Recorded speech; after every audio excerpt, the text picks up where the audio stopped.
Ladies and gentlemen, please welcome director Neil Berkeley and Dara and Gilbert Gottfried.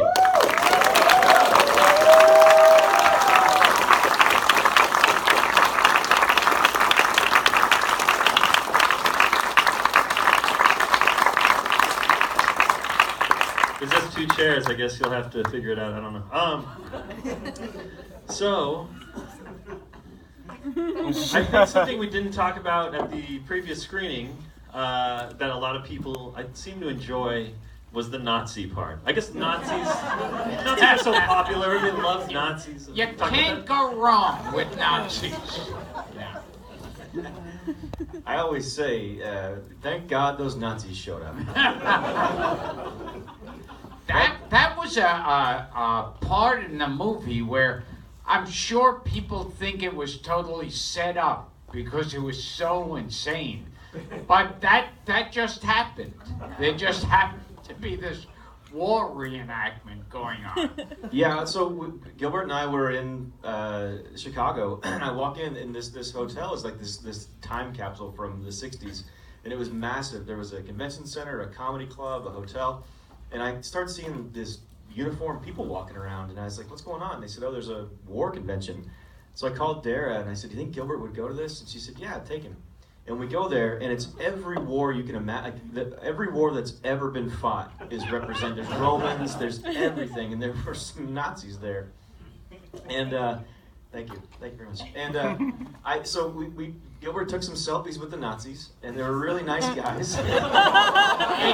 It was really like Nazi officers were running over with their phones, like taking pictures, and I was going, you know, the Third Reich, they've gotten a bad rap over the years.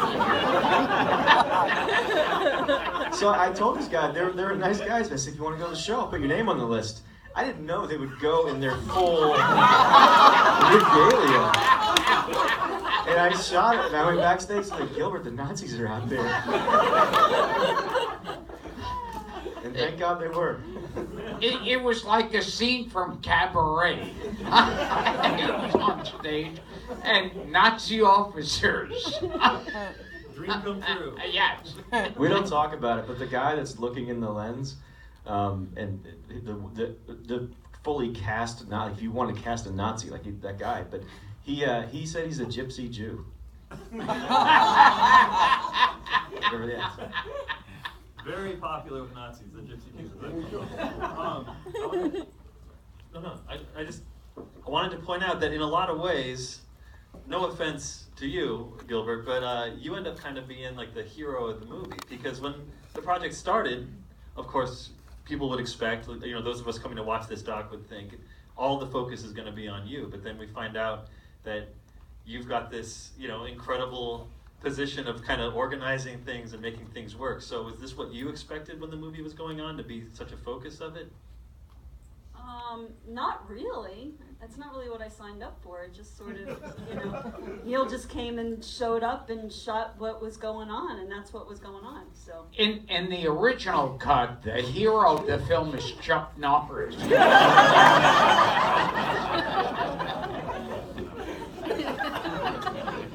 you know, Gilbert never really agreed to do this movie. Do they know this? Not yet. Oh, they don't know that yet. Yeah, it's like Neil came to me out of nowhere and basically said, you know, I've always had this dream of doing a Gilbert Gottfried documentary. And I said to him, well, you should set your dreams a lot higher. But he had been wanting to do this for years before we even, well, do you want to say it's? Yeah, so I finished my second movie, Harmontown, and thank you very much, I appreciate that. And people would say, what are you going to do next? And me and James, the editor, who's an Austin native, we would always talk about Gilbert Gottfried. Like, we would go to dinner and we would say, what's it going to be like? And we even plan, like, the music. It's going to feel like a Woody Allen movie. It's going to have jazz. But I never tried to reach out to Gilbert, never called his agent, never called his manager. And this is 2 years of this conversation. True story. I was walking down 6th Avenue with this woman named Astrid Dorf, and she said, so what are you going to do next? And I said, I think I'm going to make a movie about Gilbert Gottfried. And she looked at me like angry. And she goes, that's really weird. I go, what? And I said, this woman hates Gilbert Gottfried. And she goes, no, it's weird you said to me because his wife is my best friend. And they live 2 blocks from here. And I had a drink with Dara that night. And I had lunch with Gilbert the next day. And he said, this is a terrible idea. Don't do this. And then like 9 months later, Dara called and said, just come out with your little camera and maybe he won't notice you're here. And so I moved to New York, and I would just go to his house every day, and I would travel with him. And I would just go. We went to Tampa and Toronto and 15 cities in Mexico, and I went to France. So it became my whole life for 7 months. I was just happy that you went with him so you could feed him. I don't take up all the questions. Do you guys have any to start with? Oh, there's one right in the back, in the middle. Yeah, so as a former degenerate teenager into genre films, I'm curious if Gilbert can comment on hosting USA's Up All Night.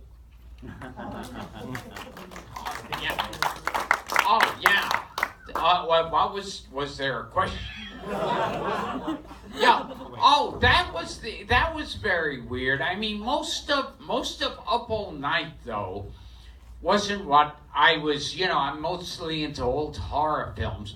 But I will say that on Up All Night, it was like these 80s sex comedies. Like they were tits and ass films with the tits and ass cut out of them. So you could really concentrate on the dialogue.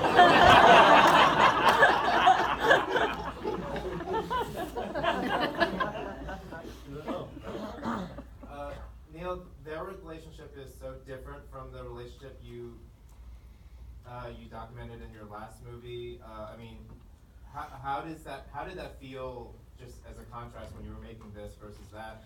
And for the two of you, when do you think, if they haven't already, you would show this documentary to your kids?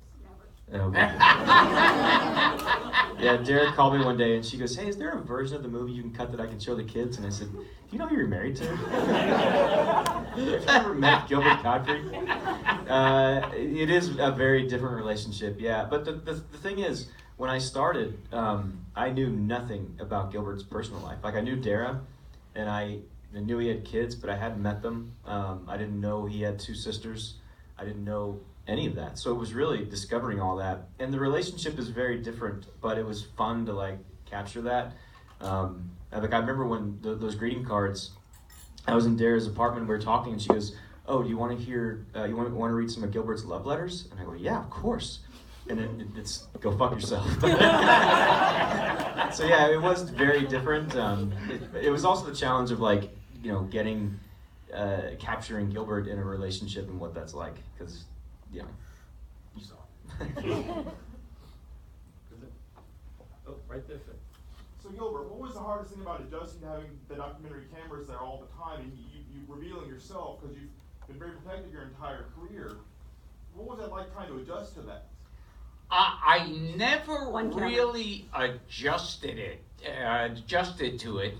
I mean, I would get up in the morning and Neil would already have shown up at the apartment, and I couldn't stand having him there. I couldn't stand him following me to the clubs, and when I watch it, it's to me, it's like I'm fine as like Joe the plumber in a sitcom, but watching me is what I figure. I figure when you die and go to hell, there's a big screen and you're forced to watch your entire life on it.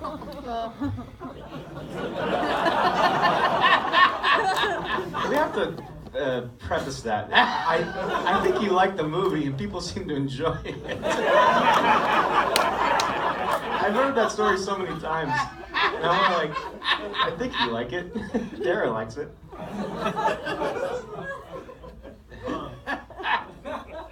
If I could ask a question, you guys talk about how your act was really clean when you guys first got together, and then now maybe not so clean all the time, right?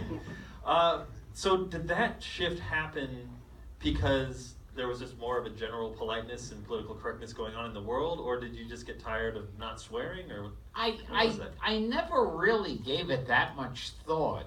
I mean, I like dirty jokes.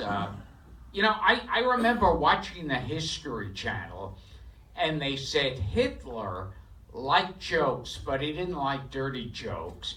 And I remember thinking, I knew there was something about Hitler I didn't like.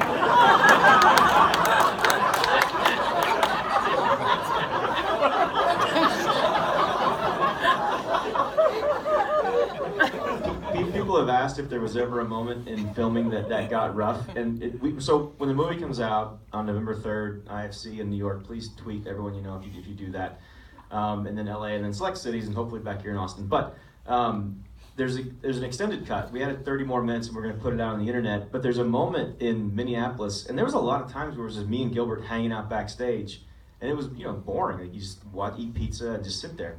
And I learned early on that one way to get Gilbert going is to tell him a dirty joke or some story from pop culture. And so we're sitting there, and this is on camera. We put it in the extended cut. I said, "Oh, have you ever seen that picture of Wally Cox blowing Marlon Brando?" And he goes, "They have this? This is real?" And I go, yeah, it's a real thing. And then there's a pause, and I go, and in my head, I think, oh, I have the internet on my phone. I'll show him the picture. And I said, "Do you want to see the photo?" And he goes, "Yes. What the fuck is wrong with you? Get the photo." That was the only time it got tense. I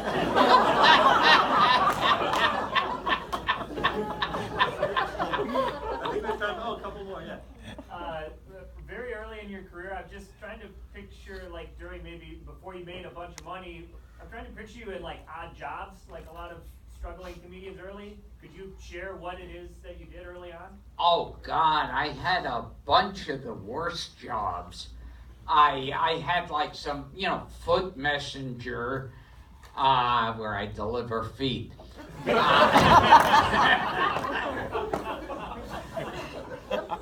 I remember one job I had, they used to put out an anti-burglary kit where you had, in the kit they gave you a metal pencil that you'd scratch your serial number into your belongings.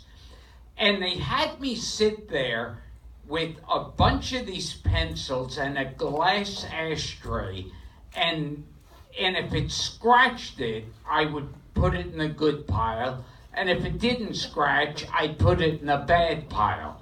And this is true, on the package for this, it said, "Tested by skilled craftsmen." All